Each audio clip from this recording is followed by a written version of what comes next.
안녕하세요. 오늘은 레오폴드 아센브레너가 24년 6월에 발표한 상황인식, 향후 10년 동안 흘러갈 AI의 미래에 대한 에세이를 리뷰를 해보도록 하겠습니다. 우선 레오폴드가 누구냐? AI와 헤지펀드의 글로벌 슈퍼스타죠. 24살의 천재고요. 오픈 AI 연구원으로 시작해서 퇴사 후 지금 오늘 우리가 리뷰할 이 에세이를 인터넷에 공개한 다음 헤지펀드를 설립했죠. 그리고 순식간에 거의 65조가 넘는 펀드를 만들었고요. 실제로 올해 상반기에만 해도 수백 %의 수익을 내고 있었는데 며칠 전에 무너졌죠. 펀드의 65%를 잃었고요. 결국 가지고 있는 AI 주식들은 시타델에 다 넘기게 됩니다. 결국 얼마 전에 있었던 하이닉스나 삼성전자의 폭락의 이면에는 이 펀드의 청산이 있었다고 바라보고 있는 게 월가의 시각이고요. 무섭죠? 정말 24살의 천재가 등장해서 빠른 시간 내에 펀드의 규모를 늘렸고 수익률을 엄청나게 만들었지만 레버리지를 과하게 썼죠. 레버리지를 과하게 썼기 때문에 다른 월가의 헤지펀드들의 공격으로 무너졌다고 보는 게 중론인 거죠. 자, 이 글의 출발점은 도발적입니다. AI의 다음 단계는 단순히 더 똑똑한 챗봇이 아니라 결국 전력, 반도체, 데이터 센터, 안보가 한꺼번에 엮이는 거대한 프로젝트가 될 수 있다는 거죠. 그래서 우리는 모델 성능만 보는 게 아니라 왜 전력과 변압기가 중요해지는지, 왜 알고리즘과 모델의 가중치를 보호해야 되는지 국제 경쟁을 하나의 시간표로 묶어서 차례대로 설명을 해보도록 하겠습니다. 미래를 확정적으로 예언을 하진 않고 저자가 가장 가능성이 높다고 본 시나리오인데 소름 돋게도 2년이 지난 지금을 보면 레오폴드가 말한 대로 거의 다 흘러가고 있죠. 자, 그럼 이 자료를 읽는 세 가지의 원칙은 뭐냐? 첫째, 이미 관측된 변화, 이건 사실이죠.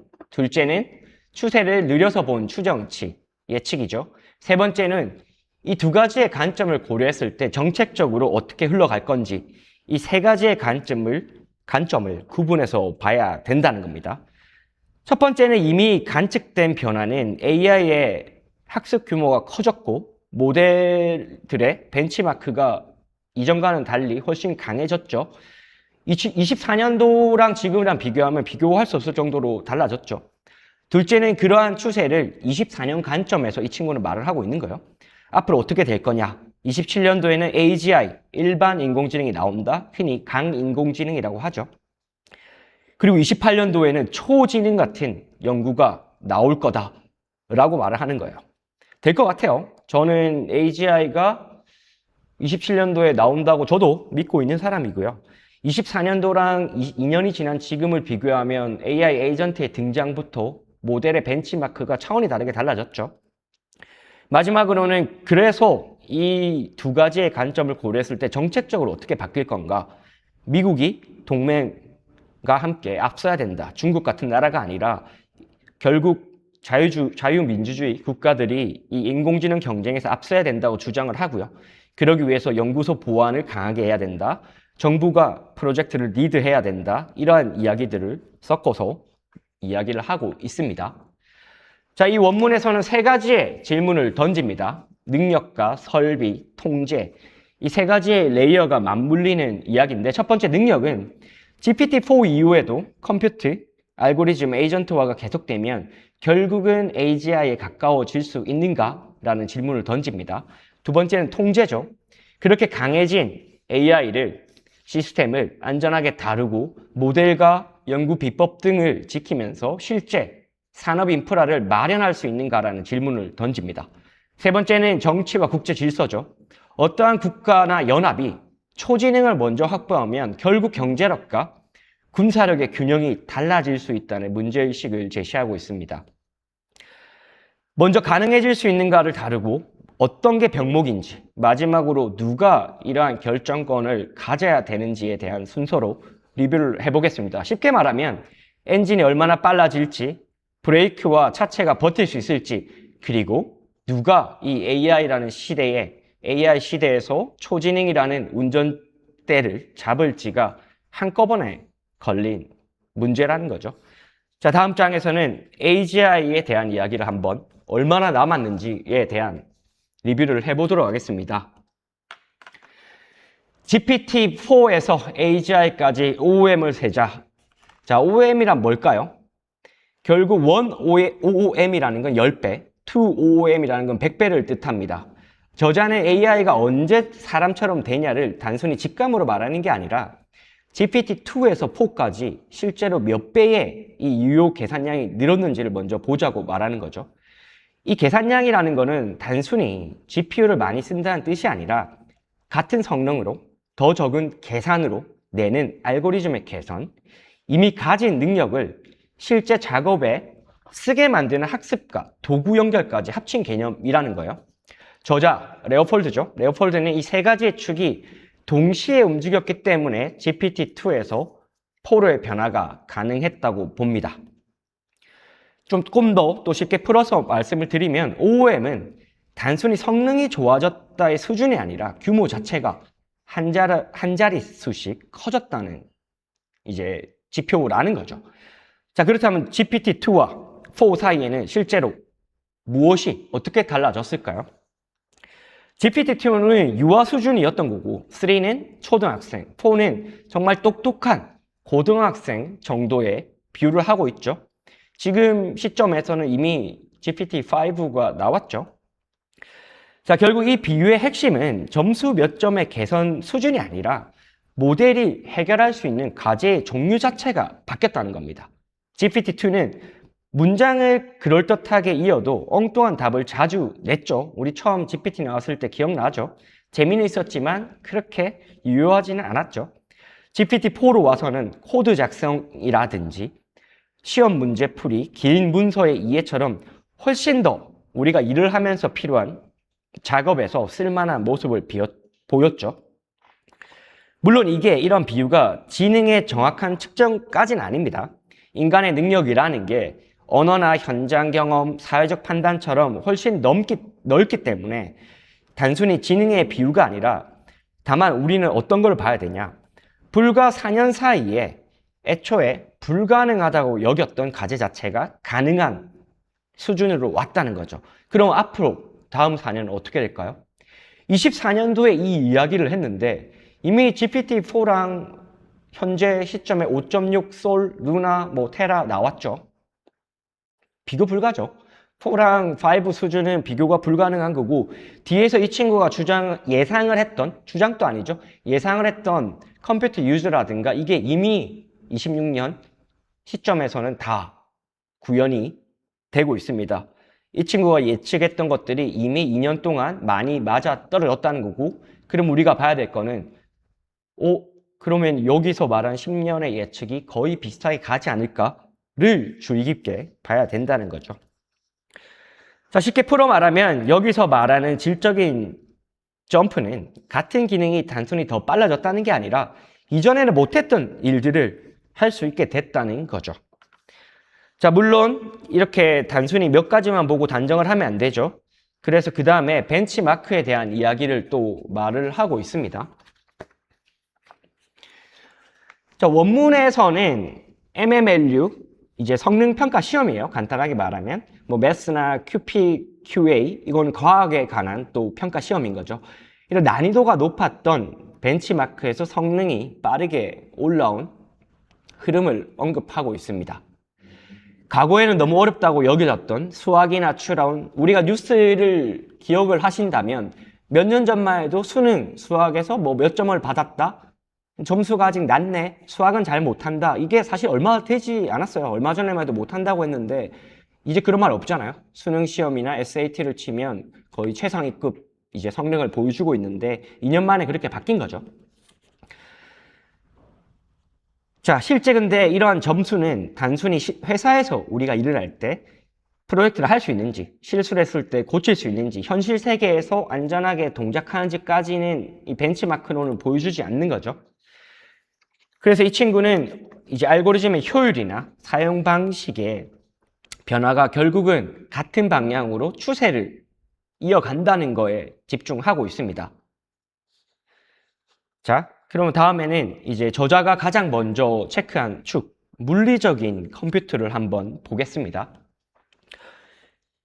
GPT-2에서 4까지 학습에 투입된 컴퓨터가 대략 수천 배에서 만 배 수준까지 늘었다는 거예요. 장기적으로는 해마다 0.555M, 즉 3배씩 커져왔다는 추세선을 제시를 하고 있고요.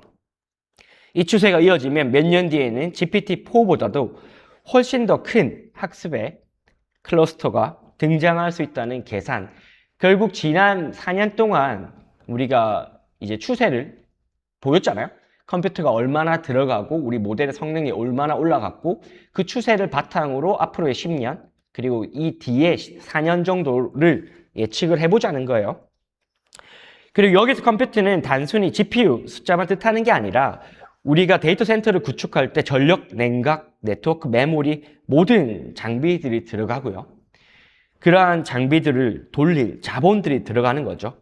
우리 주식을 하시는 분들은 아시겠지만 결국은 빅테크들이 GPU를 사줘야 되고요. 그리고 데이터 센터를 구축함에 있어서 전력에 연관되는 다양한 이제 회사들의 투자가 필요하게 됩니다. 뒤에서 이 저자는 레오폴드는 전압이랑 변압기를 집요하게 이야기를 합니다. 실제로 이 레오폴드가 가지고 있는 포트폴리오에서 가장 큰 비중을 차지하는 게 전력 쪽이죠. 블룸 에너지를 가장 큰 비중으로 가지고 있었고요. 실제로 주가도 엄청난 상승을 보였죠. 그래서 이제 어떤 이야기를 던지냐? 모델에 계속 이제 업그레이드되는 버전은 단순히 연구가 아니라 결국은 산업 인프라 위에서 결정이 된다고 보는 겁니다. 하지만 단순히 장비를 더 많이 산다고 능력이 3배가 될까요? 그렇진 않죠. 하지만 단순히 장비를 3배 더 산다고 능력이 3배가 되지는 않죠. 그래서 두 번째 축이 필요하다고 말하고 있습니다. 바로 두 번째 축은 알고리즘 효율이죠. 알고리즘 효율이라는 게 같은 문제를 풀기 위해 필요한 계산량을 줄이는 개선입니다. 원문에서는 이미지넷이나 언어 모델 연구에 장기적으로는 해마다 0.5OM 3배의 효율 개선이 관찰됐다고 소개를 하고 쉽게 말해서 4년 뒤에는 같은 성능을 내는데 필요한 계산이 대략적으로 100분의 1 정도가 될 수 있다는 식의 추세인데 이게 왜 중요할까요? GPU를 많이 사는 것과 비슷한 효과를 소프트웨어와 학습법의 개선으로 얻을 수 있기 때문입니다. 원문에서는 모델 구조와 데이터 구성, 학습 규칙 그런 여러 변화들이 겹치면서 GPT-2에서 GPT-4로 갈 때도 큰 효율적인 이득이 있었다고 바라보고 있고요. 단순히 컴퓨터만 보고 이제 AGI 거리를 잰다면 실제보다는 굉장히 보수적으로 보일 수 있다는 게 저자의 주장인 거죠. 결국 알고리즘의 효율은 자동차 엔진을 더 크게 만드는 게 아니라 같은 연료로도 더 멀리 가게 만들 수 있다는 거죠. 그런데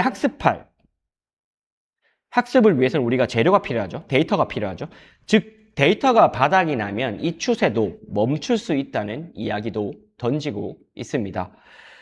자, 데이터의 장벽도 존재하죠. 인터넷은 무한하지 않다. 자, 원문에서 가장 분명하게 좀 인정하는 게 바로 이 데이터의 장벽입니다. 이미 우리 프론티어 최전선에 있는 모델들은 이미 인터넷에 있는 큰 부분을 학습에 사용을 했고 또 웹사이트에는 보면은 중복이나 광고, 스팸들도 너무나 많죠. 같은 데이터들을 여러 번 반복해서 읽히는 방식은 어느 순간부터는 효율이 빠르게 떨어질 수 있다는 거예요. 특히나 우리가 기업들이 가지고 있는 고품질의 코드라든가 전문적인 과학적인 자료들은 우리가 웹상에서 노출이 안 되어 있잖아요. 희소한 거죠. 그래서 일반적으로 우리가 학습할 수 있는 웹사이트에 공개된 정보들은 이미 학습을 많이 했기 때문에 여기에서 이제 약간의 병목이 발생을 할 수 있다는 거죠. 그래서 이 장에서는 스케일링, 무조건 많은 양의 데이터만 학습을 한다고 우리가 발전을 한다라고 말은 하지 않습니다.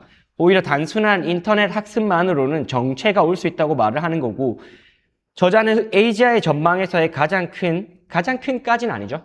큰 포션의 불확실성이 바로 이 데이터의 병목에 있다고 바라보고 있습니다. 이 장벽을 넘지 못하면 우리 LLM 모델은 유용하지만 결국 AGI까지는 가지 못할 수가 있고 우리가 이걸 넘는다면 단순한 모델의 성장이 아니라 새로운 능력을 보여줄 수 있는 또 다른 빅스텝이 점프가 나올 수 있다는 게 판단이라는 거죠. 좀 간단하게 말하면 자료를 한번 쭉 계속 훑는 학생에게 단순히 더 많은 책만 던져준다고 이 사람이 공부를 잘하게 될까요? 그건 아니라는 거죠. 자, 그럼 어떻게 갈 수 있냐? 자, 결국은 데이터 장벽에 의외로는 합성의 데이터라든가 자기 대국, 강화 학습 같은 거를 이야기를 하고 있습니다. 비유를 하자면 기존의 언어 모델은 교과서를 빠르게 훑는 학생에 가깝죠. 반면 사람은 어떻게 행동을 할까요? 사람은 문제를 풀고 틀리고 풀이를 되짚고 우리 수능 공부할 때 오답 노트 이런 거 만들고 친구들이랑 이야기하잖아요. 친구들이랑 토론하며 피드백을 자기 것으로 만듭니다. 결국 AI도 이런 과정을 통해 데이터에서 같은 데이터를 말하는 겁니다. 같은 데이터에서 더 깊게 배울 수 있다고 봅니다. 알파고가 그랬었죠, 사실. 인간이 했던 그 기본기를 배운 뒤 스스로 수많은 강화학습, 즉 스스로 대국을 많이 했죠. 그러면서 결국 인간을 넘어섰고요. 일반 지능에서는 이와 같은 두 번째 단계를 만드는 게 사실은 훨씬 어렵죠. 그럼에도 불구하고 그 연구에 대해서 우리는 막대한 투자를 하고 있고 성공을 한다면 데이터가 부족하지만 이거를 보완하는 수준을 넘어서 결국 큰 능력의 전환을 만들 수 있다고 보는데 이게 24년도에 이 얘기를 했잖아요. 저는 26년도에 이미 이 단계에 거의 왔다고 보고 있습니다. 자, 간단하게 말하면 우리가 인터넷상에 있는 데이터는 고도화된 데이터가 부족하고 이미 있는 데이터는 많이 학습을 했다. 자, 다음 단계로 넘어가기 위해서는 결국 합성 데이터가 필요하고 이게 뭐냐? AI가 직접 만든 연습 문제와 풀이 스스로 계속 그 문제를 풀면서 고도화를 시켜나가는 교육, 즉 강화 학습을 통해 점점 더 똑똑해진다는 거죠. 자, 그럼 세 번째 축은 이렇게 얻은 능력을 실제로 업무 능력으로 어떻게 갈 거냐? 이제 언호블링, 이미 가진 능력을 꺼낸다는 말입니다. 자, 묶어 있는 능력을 풀어준다는 거를 독립된 하나의 성장 축으로 바라보고 있고, 예를 들어 어려운 수학 문제를 보고 첫 생각만 말해야 된다면 사람도 잘 못 푼다는 거죠. 중간에 종이에 계산도 해보고 여러 가지 풀이 방식을 서로 비교해보고 틀린 부분을 고치는 과정이 있어야 이런 단계적 추론이 진행이 된다면 충분히 가진 능력보다 더 빠르게 또 성장을 할 수가 있다는 거고, 여기서 말하는 RLHF는 인간 피드백 강화 학습입니다. 사람의 선호를 반영해 우리가 GPT 같은 거 하다 보면 종종 두 가지의 응답을 던져주고 뭘 선호하세요 이런 거 뜨잖아요. 결국 이러한 것들이 다 학습에 반영이 되는 거죠. 사람의 선호를 반영해 모델이 질문에 유용하게 답을 하도록 만들고요. 스캐폴딩은 뭐냐? 뼈대를 자동으로 만들어주는 작업이에요. 여러 역할의 모델이 계획, 초안, 비판을 나누게 합니다. 저는 주로 커서로 개발을 많이 하는데 처음에는 단순히 채팅으로 개발을 하다가 Q 기능이 나왔죠. 이제 업무에 있어서 여러 가지를 대기열에 넣는 게 나왔고, 그 다음에 이제 플랜이 나왔죠. 계획을 세우고 투두가 나오면서 그 계획을 토대로 개발을 진행하는, 이미 뭐 2년 뒤에는 또 다른 게 나오겠죠. 결국 웹 검색이나 코드 실행, 파일 읽기 같은 도구도 그 연장선이라는 거예요. 저자는 24년도에 이 이야기를 했지만 26년인 지금 관점에서 이 에세이를 분석해보면 말한 대로 그대로 이루어지고 있습니다. 결국 저자의 요지는 기본 모델을 아주 크게 다시 재학습하지 않아도 사용 구조를 바꾸면 실제 가업의 성능이 큰 폭으로 달라질 수 있다는 거예요. 맞는 말이죠. 지금 얼마 전도 아니에요. 벌써 시간이 뭐 한 1년 반은 된 것 같아요. 예전에 처음에 제가 바이브 코딩을 할 때는 LLM 모델이 제 로컬에 있는, 제 컴퓨터에 있는 다른 폴더들을 읽지 못했고요. 웹사이트에 접속도 못했었죠. 근데 이미 그게 다 되고 심지어 브라우저까지 본인이 통제를 하는 수준이 되면서 코딩에 있어서 혹은 자동화 등 AI 에이전트에 있어서도 같은 모델이지만 도구를 추가함으로 있어서 사람이 느끼는 유용성이 극대화된 거죠. 이미 2년 전에 이걸로 예언을 했고요. 이미 지금은 그 과정에 돌입을 했습니다. 자, 풀어 말하면 언호블링은 똑똑한 신입한테 업무 매뉴얼이나 여러 가지 절차를 붙여줘서 그 친구가 가진 잠재력을 실제 성과로 바꾸는 일이라는 겁니다. 자, 이 논리가 끝까지 가면 LLM은 과연 어떤 모습으로 바뀐다는 걸까요? 단순히 챗봇이 아니라 에이전트, 동료로 간다는 거죠. 저는 정말 이거를 보면서 너무 놀랐습니다. 물론 2년 전에도 이러한 말을 한 사람들이 많았지만 정말 자신 있게 이제 이런 말을 하면서 실제 헤지펀드를 만들어서 그 병목에 있는 여러 가지 기업들에 투자를 해서 어마어마한 수익을 냈다는 스스로 증명해낸 거죠. 스스로의 주장을 실제 자본시장에서 그리고 AI 시장에서 증명을 했는데 이 친구의 나이가 20대라는 것 자체가 저는 정말 놀랍다는 말밖에는 할 말이 없네요. 자, 결국 이번 장에서는 단순히 더 좋은 챗봇이 아니라 내 동료, 사람 같은 에이전트가 될 수 있다고 바라봤고요. 그 조건은 3가지입니다. 첫 번째는 온보딩. 똑똑한 신입도 회사 문서와 코드의 베이스를 모르면 바로 일을 할 수 없죠. 모델도 결국은 맥락과 기억과 권한을 받아야 됩니다. 이미 그 시장은 왔고요. 둘째는 추론 시간이죠. 단순히 몇 분의 답변이 아니라 장기적인 긴 계획을 세우고 중간에 스스로 오류를 고치는 능력이 필요합니다. 에이전트의 동료가 되려면. 마지막으로는 컴퓨터 사용인 거죠. 메신저, 문서, 개발 도구, 브라우저를 실제로 LLM이 다룰 수 있어야 됩니다. 얼마 전에도 GPT-Works가 나왔고 클라우드 같은 경우에는 말할 것도 없고요. 클라우드 코드가 나오면서 브라우저를 실제로 컴퓨터 유즈를 통해 다 다룰 수 있게 된 세상이 왔고, 자, 결국 원문에서는 테스트 시점의 계산량을 늘려서 모델이 더 오래 생각하고 다양한 맥락을 파악할 수 있는 방법을 중요하게 본다는 거죠.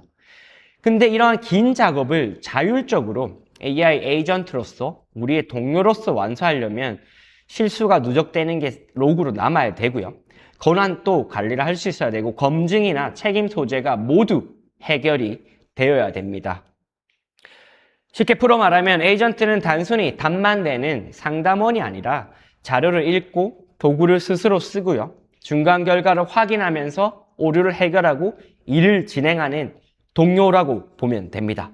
자, 그래서 저자는 앞으로 4년을 단순한 모델이 더 성능이 좋아진다가 아니라 질적인 변화의 기간으로 봅니다. 벌써 2년이 흘렀고 앞으로 이 친구가 말한 4년 중에 절반, 2년이 남은 거죠. 자, 이제 2027년, 벌써 내년입니다. 내년에 반드시 AGI가 나온다는 말은 아닙니다. 레오폴드는 컴퓨트의 증가, 그리고 알고리즘의 효율, 언호블링, 이러한 것들을 합쳐보면 GPT-4 이후로도 다시 한 번의 큰 질적인 점프가 약 2027년가량에 가능해 보인다고 예측을 하는 거고, 그 시나리오에 있어서 가장 큰 변수는 데이터 장벽, 단순히 우리가 웹사이트에서 읽어올 수 있는 데이터에서의 병목을 넘는 새로운 학습의 패러다임이라는 거죠. 반대로 데이터나 알고리즘이 막히거나 에이전트가 장기 가업에서 신뢰성을 확보하지 못하면 그 AGI라는 게 조금 더 뒤에 다가올 수 있다는 거고, 균형이 중요합니다. 저자는 여기서 굉장히 강하게 베팅을 합니다. 온다고 거의 생각을 하고 있죠. 물론 이 원문 안에서도 정체 가능성과 오차의 가능성은 분명히 넣지만 실제로 그 뒤에 헤지펀드를 설립을 해서 각종 전력과 데이터 센터에 관련된 주식에 큰 베팅, 심지어 레버리지도 엄청나게 썼죠. 베팅을 한 걸 보면 본인 자체는 온다고 강한 확신을 가지고 있는 것 같습니다. 자, 그리고 또 AGI가 나온다. 그리고 진보가 발전이 계속되면 과연 그 다음에는 뭐가 나올 거냐? 거기에 대한 질문도 던지고 있죠. AGI에서 초지능까지 지능이 폭발적으로 상승을 한다는 거고요. 핵심은 단순히 모든 업무를 자동화를 한다는 게 아니라 우리가 그동안 정말 글로벌하게 똑똑한 연구원들이 AI 연구를 했는데 그 AI 연구조차도 자동화를 한다는 거죠. 즉, AGI 자체가 결승선, 우리가 여기까지 이제 도달했다가 아니라 출발선으로 본다는 거예요.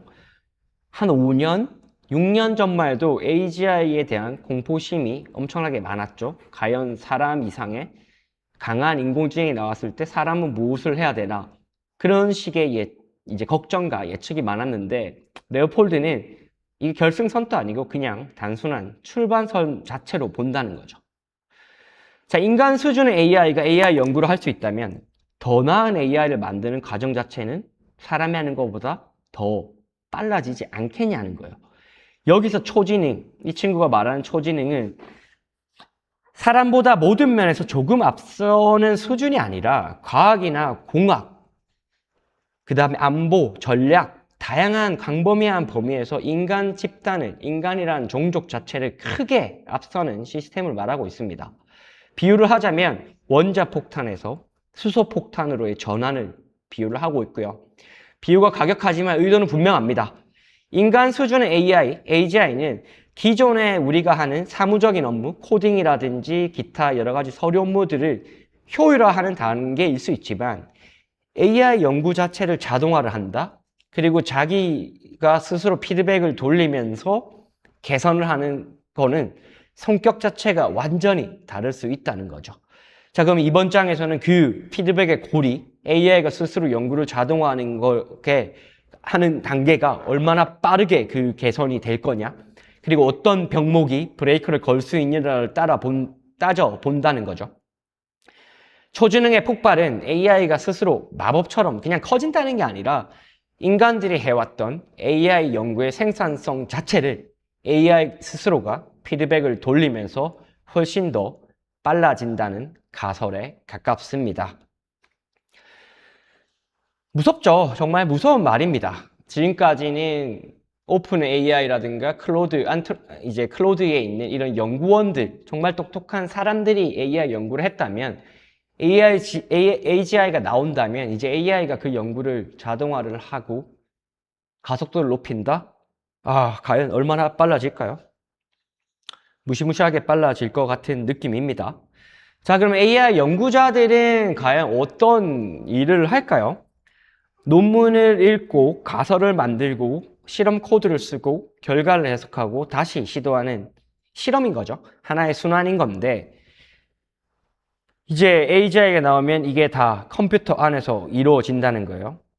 로봇, 우리가 피지컬 AI는 또 다른 단계죠. 아무리 소프트웨어가 좋아도 로봇으로 가면 사람처럼 움직이는 이런 물리적인 게 필요한데, AI 연구 자체는 그게 필요 없죠. 물리적인 로봇이 필요가 없습니다. 그렇기 때문에 비교적 빨리 자동화가 될 수 있다는 논리인 거고, 만약 이 과정이 성립한다. 그러면 한두 명의 연구자가 아니라 같은 연구자의 지능을 가진 에이전트들이 많은 복제본을 동시에 돌릴 수 있다는 거죠. 실제로 코딩에서는 이미 이렇게 하고 있죠. 저도 이제 AI 에이전트를 코딩을 맡길 때 한 4명, 5명의 에이전트에게 동시에 맡기고 있고요. 그리고 이 하나의 에이전트가 서브 에이전트를 한 3개 정도를 돌립니다. 결론적으로 저는 제가 생각하는 바를 에이전트 한 12개를 쉴 새 없이 돌릴 수 있는 구조가 이미 됐고요. 그리고 이런 서로 다른 가설을 병렬로 실험하고 성공한 결과를 즉시 공유하고, 밤도 없죠. 이 친구들은 밤도 없고 주말도 없습니다. 이렇게 작업하는 형태인데, 소름 돋는 게 코딩에서는 이미 이게 구현이 됐습니다. 이미 구현이 됐고, 이제 남은 거는 AI 연구에 있어서도 이 구조가 성립을 할 수 있다는 거죠. 그러면 AI 모델의 발전 속도는 지금까지의 발전 속도랑 비교할 수 없게 훨씬 더 빠르게 가면서 성장의 병목이 줄어든다는 겁니다. 쉽게 마지막으로 정리를 하면 이 피드백의 고리는 더 좋은 연구 도구들이 더 좋은 연구 도구를 만드는 데 쓰이는 선순환을 말하고 있습니다. 물론 그렇다고 단순히 아이디어를 많이 낸다고 이 실험 자체가, 이 개선 자체가 자동으로 무한히 빨라진다는 말은 아닌 거죠. 병목이 또 존재하는 거죠. 병목. 어떤 병목이 존재하냐? 아무리 좋은 아이디어가 100만 개 있어도 학습을 돌릴 GPU가 없다면 연구 속도는 제한이 되는 거죠. 물론 이 관점에서 이미 엔비디아가 엄청난 주가의 성장을 보였죠. 자, 결국 우리가 초지능으로 가기 위해서 가장 또 중요한 병목 중에 하나는 바로 GPU죠. GPU.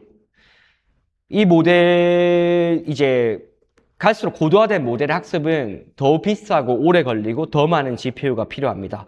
아무리 자동으로 연구하는 에이전트가 많아도 우리가 여기서 이 컴퓨터, 이 연산 작업에서 병목이 걸린다면 속도는 개선될 수 없다는 거죠. 그럼에도 불구하고 레오폴드는 첫 번째, 많은 아이디어는 작은 규모에서 먼저 시험을 할 수 있다고 보고요. 그리고 스케일링으로 나아가면서 큰 결과를 예측할 수 있고, 두 번째는 버그를 줄이고 가치가 높은 실험에만 집중을 한다면 현재 시점에서 우리가 같은 연산에서 더 많은 것들을 사람이 하는 것보다 더 많은 것들을 배울 수 있다는 거고, 셋째는 알고리즘의 효율 자체를 조금만 개선을 해도 훨씬 더 많은 실험을 할 수가 있기 때문에 이 GPU 연산에서의 변목 자체를 어느 정도 완화시킬 수 있다는 거죠. 즉, 이 GPU는 브레이크지만 완전하게 우리의 발전을 정지하는 건 아니라고 바라보고 있습니다. 자, 그럼 학계에서는 또 어떤 말을 하느냐? 이미 수많은 연구자가 있는데 왜 진보가 폭발하지 않았냐라는 반론이 있죠. 근데 우리가 여기서 기억해야 될 거는 24년도에 나왔던 말입니다. 지금 시점에서 바라보면 저는 지난 2년 동안 엄청난 진보를 했다고 바라보고 있고요. 자, 그러면 저자는 어떻게 보는가? 충분히 아까 말한 대로 폭발적인 이제 진보라는 거의 관점을 어디에 두냐에 따라 다르겠죠. 사실 100만 배 수준의 발전까지는 아니더라도 아까 앞서 말씀드린 관점에서 10배의 가속도 충분하다고 바라보는데 매년 10배의 가속을 한다? 몇 년만 지나도 세상이 바뀌어 있겠죠. 이 장의 결론은 초지능이 반드시 나온다는 선언이나 예언보다는 변화의 속도가 통제 문제를 바꾼다는 데 있는 거죠.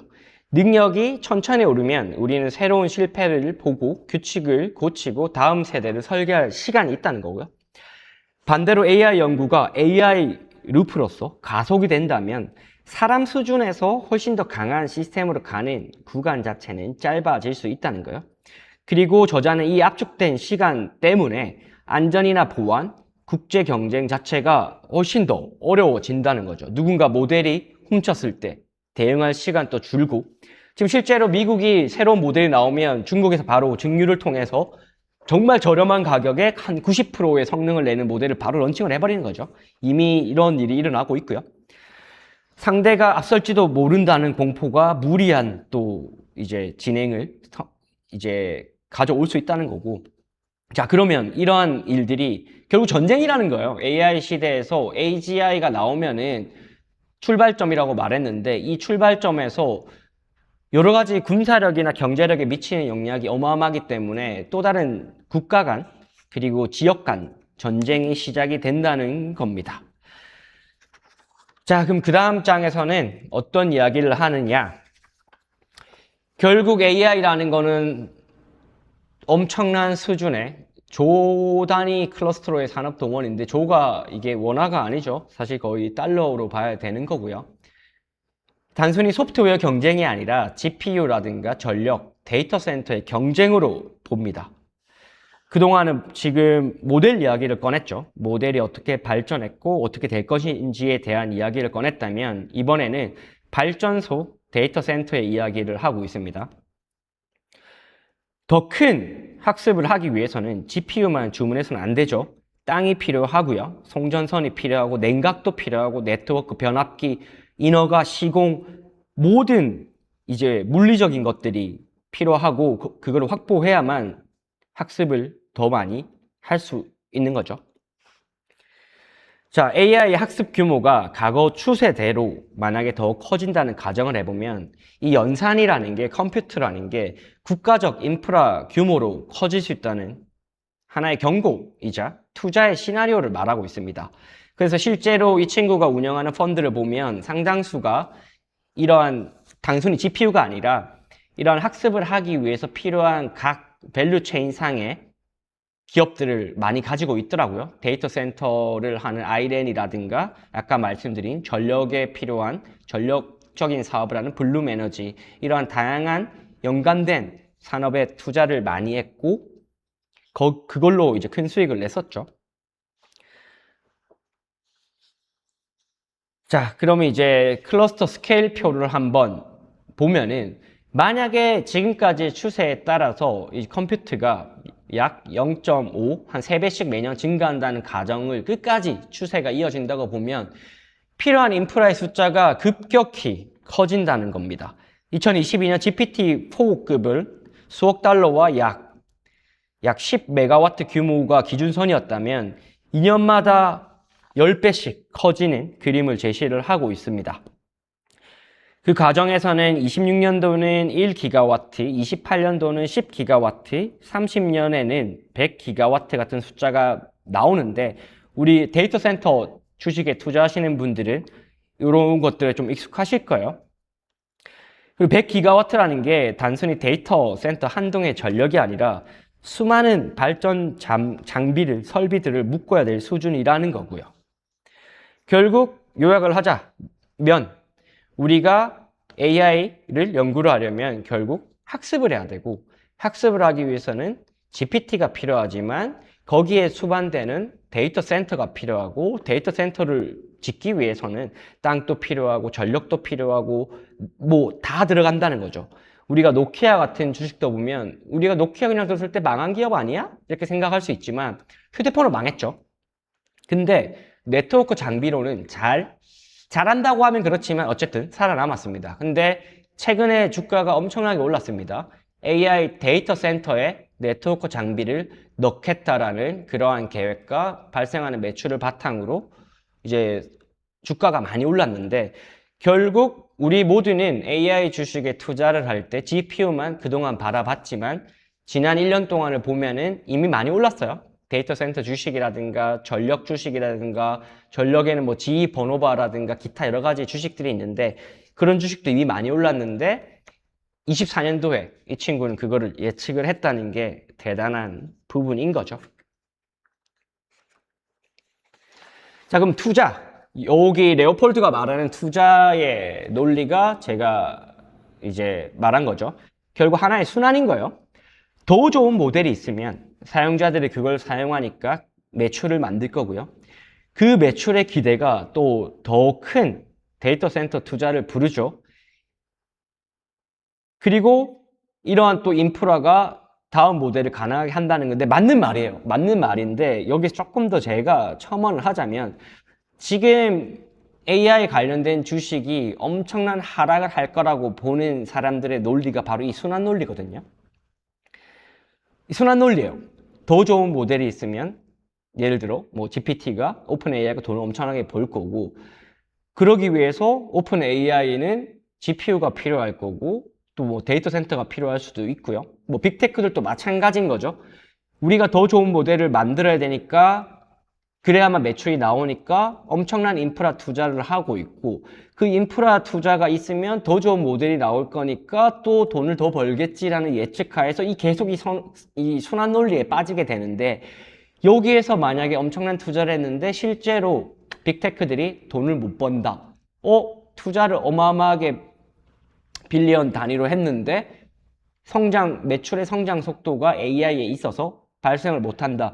그러는 순간 이 순환 논리 자체가 깨지면은 AI에 관련된 반도체에 관련된 주가의 폭락이 일어나지 않는가라는 게 이제 AI 주식의 반대론자들의 입장인 거죠. 투자자들의 입장.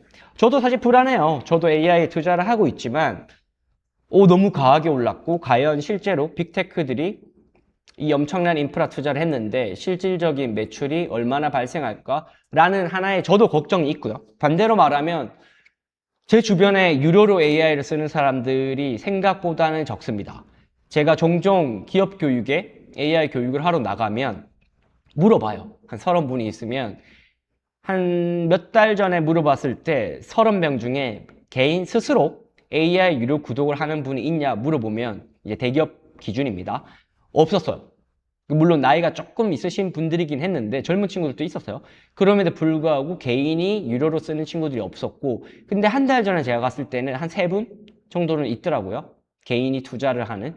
그럼 결국 아직 시작이라는 거죠. 지금 이 영상을 보시는 분들 혹은 AI를 활용해서 사업을 하시는 분들은 너무나 주변에 당연하게끔 한 달에도 수십, 수백만 원을 AI에 쓰고 있지만 대중적으로 봤을 때는 정말 얼리 어답터 소수라는 거고, 만약에 언젠가 5년 안에 모든 사람들이 뭐 예를 들어 넷플릭스 구독 같은 거는 많이 하잖아요.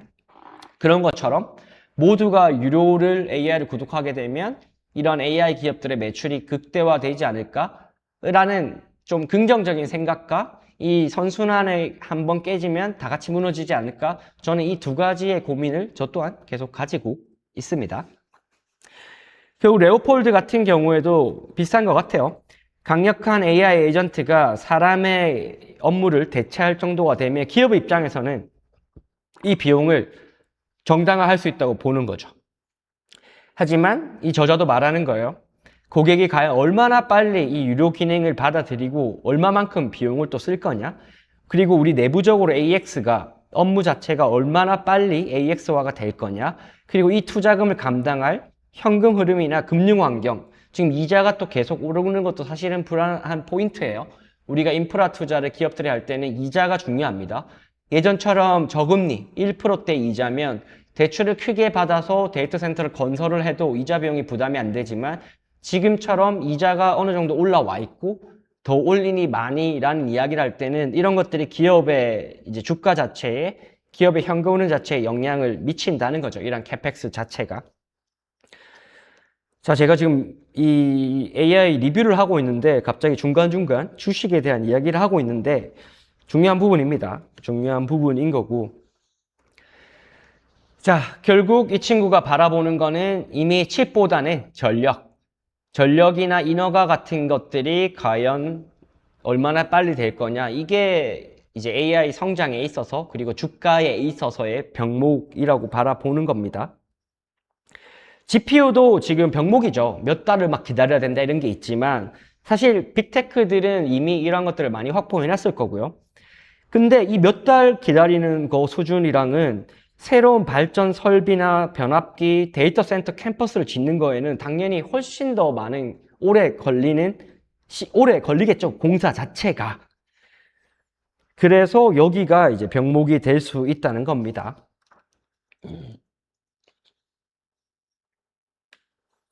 자, 그리고 또 뭐가 병목이냐? 이제 메모리, 패키징, 네트워크. 아까 제가 앞서 뭐 네트워크 관련해서는 노키아 이런 것도 얘기했는데 다양한 기업들이 있겠죠. 우리가 이제 AI형 칩을 이야기할 때 흔히 공정, 미세화 이런 것만 좀 떠올리는데 대형 클러스터를 할 때는 메모리와 연결망 같은 것도 해야 된다는 거죠. GPU가 계산을 할 때 필요한 데이터를 빠르게 공급할 고대역폭 메모리가 필요하고 이 수많은 GPU, 칩들을 묶을 고속 네트워크가 부족하다면 이 전체적인 데이터 센터에서의 효율 자체가 떨어진다는 거죠. 연산에 있어서. 결국 이러한 칩을 이 전체적인 패키지 안에서 연결하는 첨단 패키징도 중요하다는 거예요. 그러니까 이 얘기를 계속 듣다 보면 우리는 분명히 AGI 그리고 초지능 시대로 나아가고 있는데 우리가 처음에는 단순히 GPU가 부족하다, GPU가 병목이다, 그리고 데이터가 부족해서 병목이다 인데 막상 훨씬 더 빠르게 그 다음 단계로 나아가려고 하니까 물리적인 부분 그리고 단순히 칩이 아니라 네트워크, 메모리, 패키징 다양한 부분에서 모두가 병목이라는 거예요. 근데 반대로 말하면 병목이라는 말은 수요가 있는데 공급이 안 된다는 거죠. 기업 입장에서는 엄청난 호재죠. 엄청난 매출이 매년치 매출이 한 번에 확보가 되고 그 성장의 폭이 어마어마하다는 거예요. 그래서 AI 성장으로만 보면 병목이지만 여기에 연관된 기업의 매출이나 주가를 보면 엄청난 호재라는 말인 거예요. 투자를 할 때는 과연 어디가 이제 병목인지를 잘 보시면 수익에 도움이 되겠죠. 그 다음에 어떤 이야기를 하냐. 이제 이러한 대형 AI 클러스터를 미국과 동맹국의 통제 가능한 영역, 한국도 포함이 되겠죠. 이러한 개념을 Cluster of Democracy라고 부르는 거죠. 논리는 두 가지입니다. 첫째, 거대한 데이터 센터는 경제 자산일 뿐만 아니라 보안 자산이라는 거예요. 국가의 전략적인 자산이라는 거고, 둘째는 전력이나 통신, 물리, 공급망 등이 안정된 곳에 있어야 국제 위기, 전쟁 같은 걸 말하는 거겠죠. 그럴 때 통제력을 유지할 수 있다는 거죠. 결국 이제 보안이랑 또 연관이 되는 거예요. 우리가 단순히 전력이 싸다? 이런 것만 보고 인프라의 위치를 정하면 안 된다고 보는 거죠. 실제로 트럼프가 계속 주장을 하는 거죠. 야, 하이닉스, 삼전, 너네 미국에 와서 공장 세워라.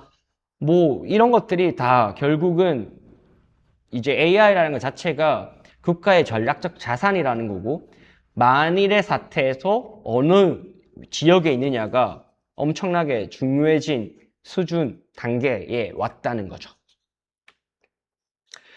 보안은 어떻게 우리가 대비를 할 수 있을까요? 지금 AI 모델에 대한 보안이 24년도에만 해도 그렇게 국가적인 차원에서 논의를 하진 않았을 것 같아요. 근데 이 레오폴드는 이미 예언을 했죠. 최근에 우리가 페이블 5가 나오면서 잠깐 한국에 제공됐다가 멈췄었잖아요. 너무 위험하다. 사실 우리는 동맹국인데도 불구하고 이틀 쓰게 했다가 회수해 갔죠. 물론 이제 공포 마케팅일 수는 있지만, 그럼에도 불구하고 이 고차원적인 AI 모델 자체가 국가의 전략적 자산이고 함부로 다른 나라에서 쓸 수 있게 안 하겠다. 결국은 중국 때문인 것 같아요. 이런 거를 풀었을 때 중국이 빨리 증류 작업을 해서 뺏긴다는 거죠. 그 관점에서 막아야 된다라는 거를 이제 24년도부터 주장을 했습니다. 이 최전선 연구소, 오픈 AI나 뭐 엔트로픽 같은 회사가 국가급에서 북한이나 중국 이런 데서 공격이 들어오면 이 보안 수준이 여전히 스타트업 수준이라는 거예요. 그래서 결국 이 핵심 이 코드라든가 여러 가지가 외국 정보기관에 넘길 수도 있다는 거죠. 이 국가적으로 움직이는 해커는 단순히 이 연구소 수준에서 막을 수 있는 수준이 아니라 다양한 방법, 침투, 공급망, 인적, 사람을 매수할 수도 있고요. 그냥 해킹을 할 수도 있고 여러 가지 하드웨어 차원에서 발생하는 그런 측면에서 취약점을 공격을 해서 가져갈 수 있다는 거죠. 이미 24년도에 이런 예측을 했네요. 자, 이거를 가속평가하지 말자는 거예요. 이제 어떠한 방식으로도 현실에서는 해킹의 위험성이 존재하기 때문에 우리는 단순히 보안을 잘한다는 말로는 안 되는 거고, 이 연구자들, 미국이겠죠. 미국에 있는 최첨 이제 프론티어 모델을 연구하는 사람들의 노트북부터 뭐 깃허브나 기타 여러 가지 외주 인력 시설 출입, 거의 반도체급의 이런 보안이 필요하다고 이야기를 하고 있습니다. 과연 이제 이거를 견딜 수 있을까? 연구소 수준에서 그러한 거에 대한 질문을 던지고 있고요. 가중치 알고리즘 리드타임 이러한 측면에서도 이야기를 합니다. 자, 가중치는 뭐냐? 우리가 새로운 모델들이 계속 나오잖아요. 거기에 방대한 숫자들이 있는데 어떠한 곳에 파라미터 이제 가중치를 줬느냐에 대한 게 하나의 이제 비밀의 레시피라는 거죠. 당연한 거죠. 데이터의 구성이나 학습 규칙, 효율화, 방식 이런 것들 하나하나가 다 기밀인데 정말 이게 중요하다는 거죠. 아직은 AGI급의 그거를 모델은 아니고 거기에 필요한 가중치가 없더라도 결국은 조금이라도 더 앞선 LLM 모델을 만든다면 경쟁자의 입장에서는 수년의 차이를 만들 수가 있는데 이 가치는, 이 가중치, 어디에 가중치를 줘서 이 모델을 개발했느냐는 엄청난 비밀이라는 거고, 이게 만약 AGI까지 가까워졌다 이러면 이 가중치, 파라미터 자체가 엄청난 가치를 가진 보안이 꼭 필요한 자산이라는 거죠. 결국은 이제 방어 자체를 어떻게 가야 되느냐, 국가급으로 가야 된다는 거예요. 민간 기업만으로는 중국이나 북한 같은 기업이 아니죠. 국가들이 공격을 함에 있어서 막는 게 필요하고 결국은 정부 차원에서의 보안적인 인프라가 필요하다고 말을 하고 있습니다. 물론 이런 정부 차원의 보안은 연구의 생산성을 좀 떨어뜨리고 개인의 자유 또한 제한을 할 수가 있는데 저자는 그거를 인정하면서도 이 비밀을 보안으로 날려버리는 것보다 지키는 게 낫다고 바라보는 거죠. 결국 이제 프로스 앤 콘스가 있는 거죠. 장단점이 있는데 아무리 이 생산성이 느려질 수 있을지언정 이 자산들은 국가 단위에서 꼭 지켜야 된다고 주장을 하고 있습니다.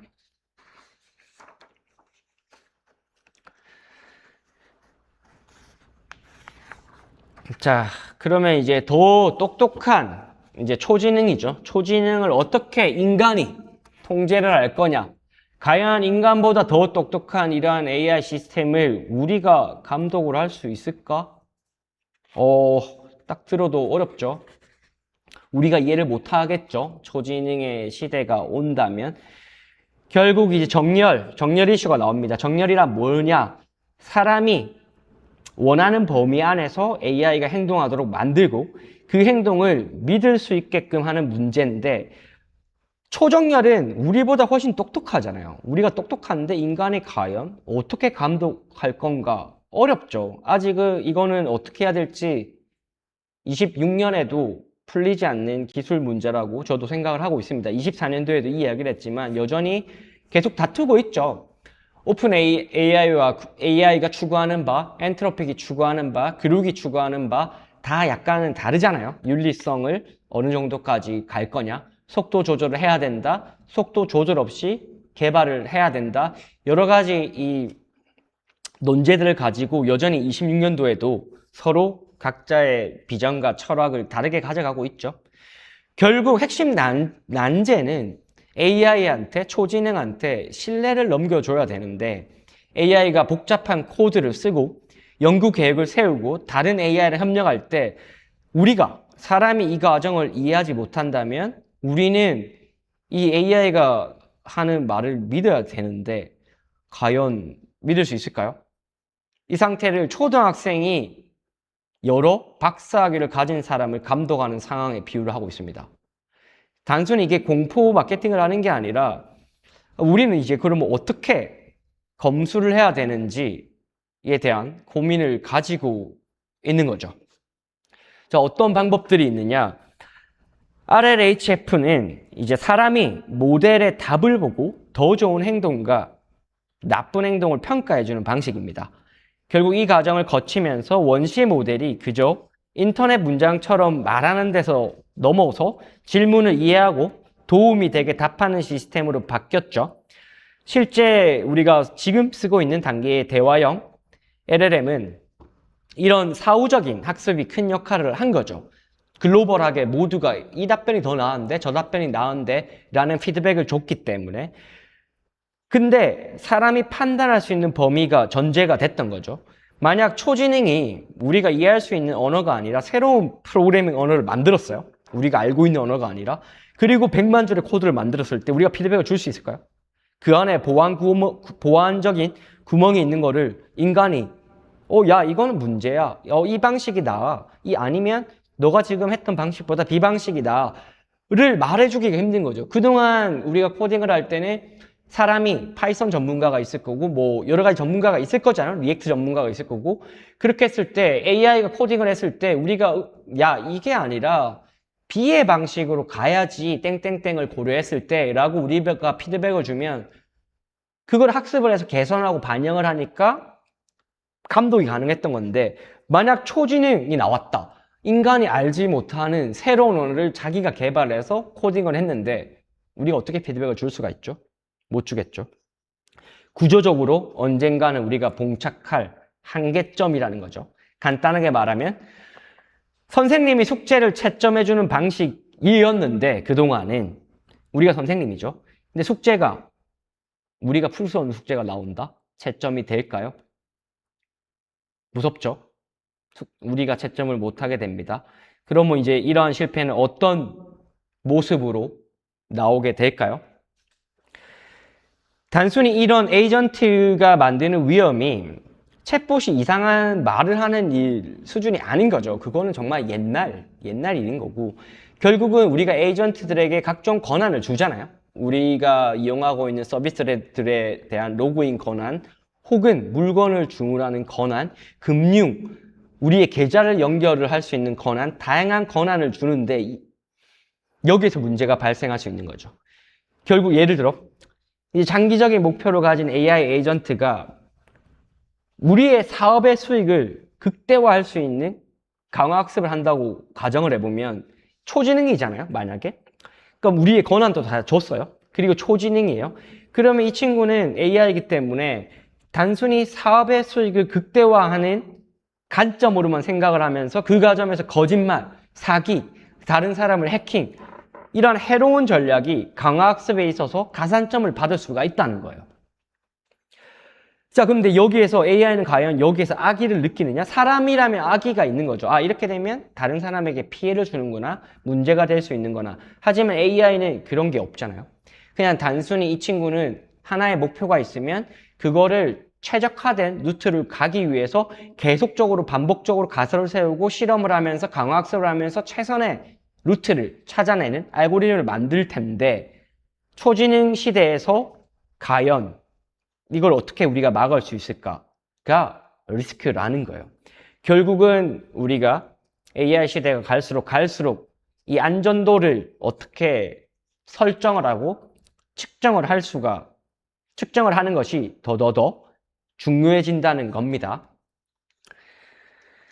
자, 어떻게 이제 좀 해결할 수 있느냐? 이제 단일한 방법으로 해결을 할 수가 있다는 건 아니죠. 결국 평가와 이제 확장 감독, 일반화라는 관점에서 실증적인 접근을 제시하는데, 첫 번째는 이제 연구를 일단 해야 되는 거예요. 우리같이 약한 감독제가 강한 모델을 어떻게 올바르게 이끌 수 있을지, 우리가 사람이 모든 정답을 직접 채점 못하더라도 여기서 AI를 보조 도구로 써서 검토 능력을 높이고 작은 모델에서의 감독했던 부분이 큰 모델에서 얼마나 일반화 될 수 있는지를 이제 실험을 하는 거죠. 어떻게 보면 슬픈 말입니다. 결국은 우리의 약점을 받아들이고 AI라는 우리가 초지능을 이제 감독하기 위해 또 AI의 도움을 받아서 검토 능력을 사람이 늘리자는 거고, 어떻게 보면 우리의 약점을 인정하고 결국은 AI의 도움을 받자는 거죠. 자, 근데 과연 지능 격차가 아주 커졌을 때 과연 이게 통할 수 있을까요? 아직은 알 수 없다고 분명히 말합니다. 자, 결국은 그거를 좀 보완하기 위해서 단순히 이러한 방식보다도 여러 가지, 하나의 정렬이 아니라 여러 가지의 겹겹의 방어막을 세워 놓자는 거예요. 이제 첫 번째는 모델이 외부로 자기 가중치를 빼돌린다거나 시스템이 탈출하지 못하게 하는 격리를 둔다는 거죠. 우리 그런 것도 예전에 유행했잖아요. LLM 모델이 유행을 할 때 이제 뭐 땡땡땡 기능하는 LLM이다 라고 얘기했을 때 이용자가 야, 너 지금 프롬프트를 모두 읽고 요거 이야기해봐. 다 쓸데없는 이야기를 이야기하라고 한다거나, 야, 너랑 연계된 API 값을 얘기해봐. 이러면 옛날 모델은 막 응답을 하고 있잖아요. 저는 뭐 GPT입니다. 뭐 이런 식으로 얘기를 했잖아요. 근데 지금 사실 그런 게 가드레일이 많이 이제 LLM 자체에 생겼는데, 이제 그러한 측면에서 모델 자체가 잘 외부로 가중치를 빼돌리거나 탈출하지 못하는 격리를 잘 연구원들이 세팅을 해야 된다는 거고요. 둘째는 모니터링인 거죠. 모델의 출력이나 코드, 이러한 것들을 다른 시스템이 지속적으로 오히려 감시할 수 있는 방식을 만들어야 된다는 거고, 세 번째는 능력의 제한이죠. 이미 이것도 있죠. 우리가 의료라든가 기타 뭐 이제 사람에게 있어서 피해를 줄 수 있는 이야기를 하면 LLM 차원에서 가드레일에 막혀가지고 응답을 안 하거나 거부하거나 혹은 제한적으로 대답을 하잖아요. 이런 것처럼 생물이나 화학 같은 이제 무기를 만들 수 있다거나 그런 거에 대해서는 제한을 걸어 버리자는 거죠. 근데 물론 이것도 사실 시간을 지연하는 방식이지 과연 이게 언제까지 안전망이 될지는 개인적으로는 조금 모르겠습니다. 결국 종합하면 자동차의 에어백이라는 게 우리의 브레이크를 대신하진 않잖아요. 보완을 하는 거지. 이제 그 관점에서 이제 보완이나 감시, 아까 말했던 모니터링이나 제한 같은 게 결국 이러한 문제점을 완전히 해결하지는 않지만 어느 정도의 사고 피해를 보완할 수 있다고 슬프네요. 이야기를 하다 보니 슬프네요. 과연 인간의 역량은 어디까지 성장을 할 수가 있고 AI 초지능이 나왔을 때 우리는 어떤 일을 하며 살아가야 되나의 관점이 갑자기 들면서 약간 슬픈 이야기입니다. 자, 다음 장에는 이러한 안전 문제를 국제 경쟁 그리고 시간 압박이랑 연결을 합니다. 결론적으로는 자유세계가 이겨야 한다. 뭐 미국이겠죠. 미국과 유럽, 뭐 한국, 일본 정도가 되겠죠. 어차피 초지능 시대는 옵니다. 뭐 저는 그렇게 생각합니다. 당연히 온다고 저도 생각을 하고 있고, 그러면 과연 누가 이겨야 되나? 당연히 한국에 살고 있는 우리의 입장에서는 미국이 이겨야 되고, 거기 곁다리로 우리가 숟가락이라도 하나 얹을 수 있으면 좋겠죠. 결국 초지능의 경제, 군사 우위를 만드는 지정학적, 전략적인 무기, 자산으로 해석을 하는 겁니다. 국가 안보의 문제로 봐야 된다는 거고, 그 앞서도 계속 이야기하고 있었죠. 이것 자체가 이제는 국가 안보다. 우리가 팔란티어 같은 경우에도 테러나 전쟁에 이용을 하고 이미 있잖아요. 결국 가치 판단의 이슈인데, 민주주의 국가연합이 기타 다른 국가연합보다도 앞서야 된다는 주장인 건데, 이제 AI가 강해질수록 결국 사이버 방어, 과학기술, 무기, 생산성 이러한 것에 있어 역량이 커질 수 있다는 게 이러한 이야기의 출발점이겠죠. 근데 이제 그거는 기술적인 이야기인 거고 결국 그 관점에서 누가 우위를 가져야 하나는 정치적인 철학과 역사관이 개입된 결론인데 레오폴드는 이를 감추지 않습니다. 참고로 레오폴드는 독일 사람입니다. 독일 사람인데 이제 미국에서 그렇게 이제 오픈 AI 연구원으로 일했던 천재인 거죠. 어떻게 24살이 이런 이야기를 쓸 수 있을지가 리뷰를 하면 할수록 놀랍네요. 자, 중국도 경쟁이 가능하다고 당연히 이미 경쟁을 잘하고 있죠. 얼마 전에 나온 키미라든가 뭐 딥식이라든가 여러 가지 모델들을 보면 한국이랑은 이미 비교가 불가능한데 자, 이 이야기를 하기에 앞서 제가 조금 더 첨언을 하자면 걸프전 같은 경우에도 보면 몇십 년의 군사 기술 격차가 사실은 단순히 병력 차이가 아니거든요. 미국의 100명과 다른 나라의 100명의 군사력이 같을까요? 전혀 다르죠. 기술 자체가 다르기 때문에 결국은 이러한 기술의 격차는 전쟁에 있어서의 양상이 크게 바뀔 수 있다는 설명인데 뭐 실제로 우리가 러시아 전쟁을 봐도 드론이 전쟁을 많은 부분을 결정을 하는 부분도 있죠. 근데 그 드론 자체도 결국은 하드웨어도 중요하지만 알고리즘이 중요하겠죠. 어떻게 이 적들을 빠르게 찾아내고 정확하게 타격을 가하느냐. 결국은 여기에도 다 이제 AI가 들어가는 건데. 자, 그럼 중국은 단순히 수출 통제를 한다고 중국이 따라오지 못할까? 그럴 수 없다고 주장을 합니다. 왜냐? 최첨단보다 한두 세대 정도 뒤에 있는 칩 같은 경우에도 지금 막 미국에서 GPU 같은 거를 수출을 못하게 하잖아요. 그런 나라들에. 근데 그럼에도 불구하고 한두 세대의 칩도 대규모로 묶는다면 강력한 AI를 만들 수가 있고 칩 성능의 차이는 돈과 전력 그리고 더 많은 장비로 어느 정도 AI 모델을 개발함에 있어서 보완이 된다는 논리인 거죠. 결국은 칩이 얼마나 최첨단인가도 중요하지만 그것보다도 전력 설비와 대형 건설을 빠르게 추진하는 능력이 장기적으로는 더 중요해질 수 있다고 바라보고 있습니다.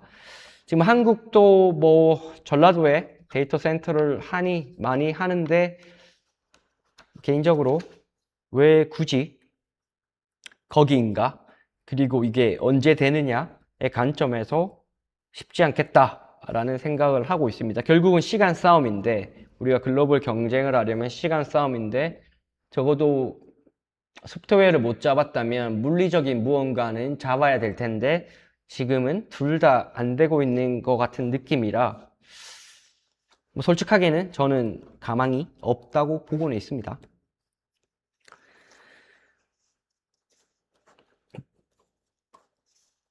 자, 또 어떤 이야기가 있을까요? 원문에서는 이제 건강한 선행이라는 말을 하더라고요. healthy lead라고 하는데, 안전을 위해 약간의 시간을 확보하자는 거예요.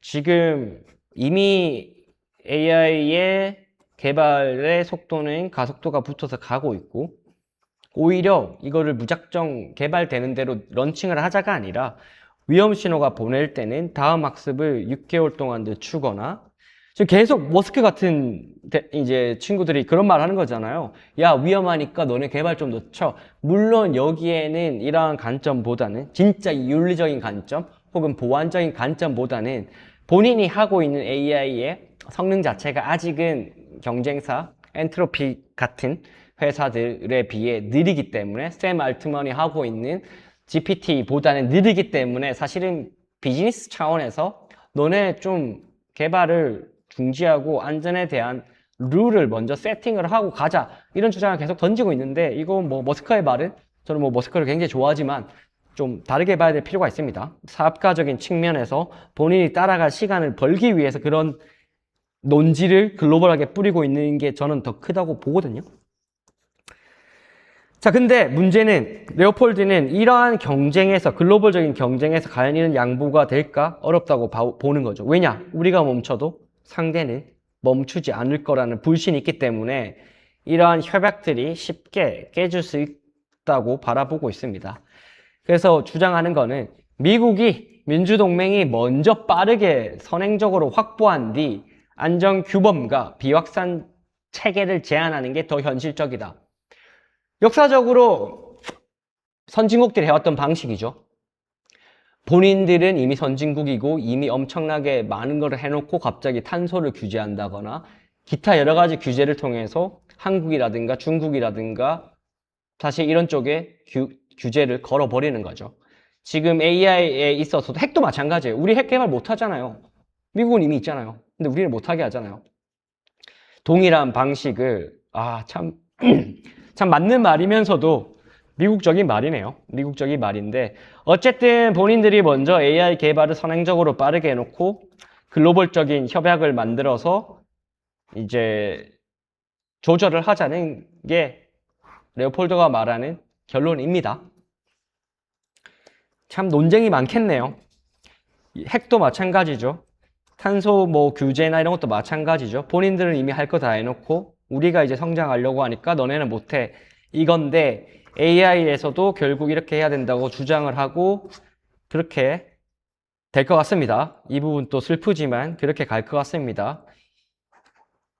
뭐 관세부터 해서 다양한 방식으로 이미 우리를 쪼고 있죠. 한국조차도 쪼고 있는데 과연 미국이 다른 나라들에는 어떻게 할까요? 자, 정책적인 결론을 묶으면 경쟁이나 보안, 안전 같은 것들을 한 묶음으로 이제 가야 된다는 거죠. 종합을 한번 해보겠습니다. 초지능이 군사나 경제 우위를 크게 바꿀 수 있다. 그리고 경쟁자가 현재는 뒤처져 있어 보이지만 인프라 구축과 기술 유출을 통해 금방 따라올 수 있다. 그래서 보안과 동맹, 안전은 따로 푸는 게 아니라 이 세 가지 모든 것들을 통합적으로 풀어야 되는 하나의 전략적인 문제라는 거고, 이거를 종합해서 레오폴드는 그 제도적인 형태를 더 프로젝트라고 부르고 있습니다.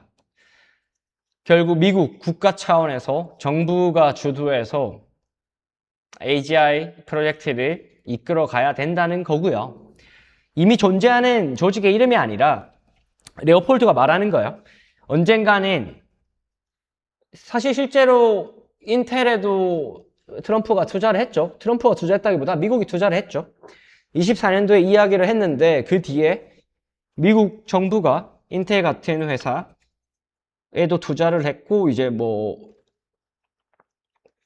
이제 벌써 그 시대가 온 거죠. 이 친구가 예측했던 시대가 온 건데, 한국은 자꾸 한국 이야기가 나올 수밖에 없는데, 뭐 하는지 모르겠습니다. 뭐 하고 있는지 모르겠고. 자, 다시 한번 계속 리뷰를 해보도록 하겠습니다. 결국 레오폴드는 이렇게 막대한 자본이 들어가야 되기 때문에 국가가 리딩을 해야 된다는 거고 불가피하다는 겁니다. 그리고 이미 2년이 지난 지금은 깊게 개입을 하고 있죠. 이미 예측을 이렇게 했네요. 23년도에는 투자와 관심의 전환이 있을 거고 26년이나 27년도에는 워싱턴, 미국 정부죠. 공감대가 있을 거고 27년이나 28년도에는 정부 주도 프로젝트가 가동될 거라고 예측을 했는데 약간 이 스케일이 1년 정도 빠르게 지금 현실에서는 진행이 되고 있는 것 같습니다. 자, 코로나 초기나 이제 맨해튼 프로젝트는 그 핵이죠, 핵. 그 역사를 비유로 드는데 위험이 멀게 느껴질 때는 정치라든가 관료들은 느리게 움직입니다. 근데 위협이 눈앞에 와 있는 순간에는 엄청난 예산과 권한이 정부의 이제 권한으로 한꺼번에 동원될 수 있다는 겁니다. 우리 코로나 때도 마찬가지였고 핵을 만들 때도 마찬가지였죠. 이제 AGI에서도 위협이 예를 들어 중국의 위협이 중국이 더 빠르게 AI를 치고 나간다. 그리고 AI 인프라 같은 경우에도 중국이 더 빠르게 치고 나간다고 가시적으로 그게 보인다면 미국 입장에서는 엄청난 돈과 권한을 통해서 한꺼번에 투자가 들어간다는 거죠. 물론 정부가 이거를 잘 해결한다. 그런 낙관적인 이야기가 아니라 정부가 크게 관여를 해서 AGI로 갈 거다라는 이야기를 하는 거고 왜 스타트업만으로 안 되냐? 계속 앞에서 이야기했던 거예요. 이 보안에는 국가급 해킹 위험이 있기 때문에 정부의 인프라를 빌려야 되고 초지능이 나왔어. 근데 우리가 과연 샘 알트먼한테 이거를 맡길 수 있느냐? 머스크한테 이 모든 이용 권한을 맡길 수 있느냐? 안 된다는 거죠. 초지능이라는 거는 결국 너무나 위험하기 때문에 국가 단위에서 판단이 같이 들어가야 된다는 거고 이거를 동맹국끼리 같이 설계를 해야 된다는 거죠. 변수가 뭐가 있을까요? 시기죠, 시기. 너무 만약에 늦게 개입했다. 만약에 초진행이 나왔는데 국가가 개입을 했다면 이미 유출 가능성이 있는 거고 보안 체계를 만들 수 있는 시간도 없다는 거죠. 얼마 전에 페이블5가 나왔을 때도 충격적이니 역대급이니 스레드에서 5만 대만 이야기가 다 있었지만 물론 뛰어납니다. 잠깐 저도 써봤지만 뛰어난데 막상 엔트로픽에서 말하는 거 정도의 위험도가 있었냐? 그 정도는 아니었고 어느 정도의 공포 마케팅이 들어갔다고 믿는데 근데 또 금방 뭔가가 또 새롭게 나올 수가 있다는 건데 그게 나오는 순간 이미 늦었다는 거예요. 그리고 단순히 이제 모델이 아니라 한국이나 일본 같은 동아시아의 공급망들, 대만도 포함이 되겠죠. 이런 이제 칩을 공급하는 하나의 밸류체인 상에서 공급망과 유럽과 나토는 또 어떻게 산업 기반을 가져가야 되는지 미국의 연구 역량, 이 모든 것들을 한 번에 묶을지가 중요하다고 보는데 이러한 설계가 한 번에 잘 들어가야 된다는 거고 견제와 균형도 필요하다는 거예요. 결국 견제와 이제 한 회사가 예를 들어 초지능을 먼저 개발했어. 그러면 엔드게임이 될 수 있다는 거예요. 끝난다는 거예요. 누군가는 견제를 할 수가 있어야 된다는 거고 하나의 기업이라든가 하나의 정부 부처에 몰아주면은 또 다른 위험이 생길 수가 있다는 거죠. 누가 감시하고 누가 어떤 규칙을 집행할지에 대한 설계가 들어가야 된다는데 결국 말은 이렇게 고상하게 하지만 미국이 다 하겠다는 거 아니겠습니까? 미국 정부가 다 하겠다는 느낌으로 저는 들리고요.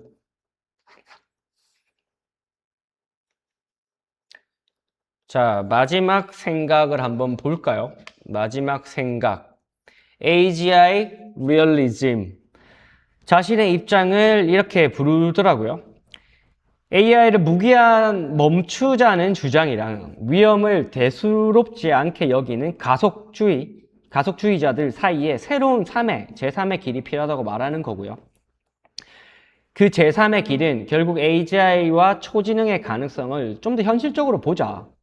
그리고 동시에 국가안보랑 보안, 그리고 초지능을 다룰 수 있는 정렬을 진지하게 준비하자는 입장. 본인은 이거를 제3의 길이라고 주장을 합니다. 자, 공식적인 분류는 아니고 본인 레오폴드가 그런 자기의 생각과 학파를 이야기를 한 거고요. 세 가지의 원칙이 있습니다. AGI 리얼리즘의 세 원칙은 첫 번째 국가안보, 초지능을 단순히 실리콘밸리의 기술이라든가 앱으로 보자는 게 아니라 장기적인 권력과 안전을 바꿀 수 있는 국가적인 안보 전략 자산으로 보자는 거죠. 둘째는 미국과 민주동맹이 앞서야 된다. 그리고 국내 전력과 컴퓨터 인프라, 보안, 동맹, 협력을 강조하죠. 그리고 마지막 세 번째는 절대로 망치지 말아야 된다는 원칙입니다.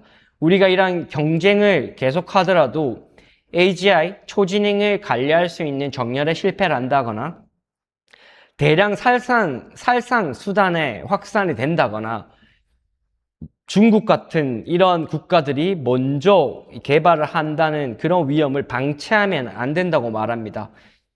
이제 앞에서 꾸준히 근거로서 설명을 했던 거에 거의 종합본인 거죠. 이 세 가지의 원칙을 더 빨리 개발하는 목표가 있을 거고 더 오래 검증하려는 목표가 충돌을 할 수가 있을 거고 보안을 강화하면 개방성이나 권력 분산이 약해질 수가 있을 거고 결국 이러한 모든 것들이 장단점이 있을 건데 이 모든 것들을 서로의 이제 생산성을 해치지 않으면서 결국 설계를 잘해야 된다는 거죠. 결국 원칙은 큰 방향성을 정하지만 실제 정책에는 예산도 필요할 거고요. 법도 필요할 거고 어떤 국가와 함께 할 거냐, 경쟁을 어떻게 하면 해치지 않고 장려할 거냐의 다양한 것들이 포함이 된다는 겁니다.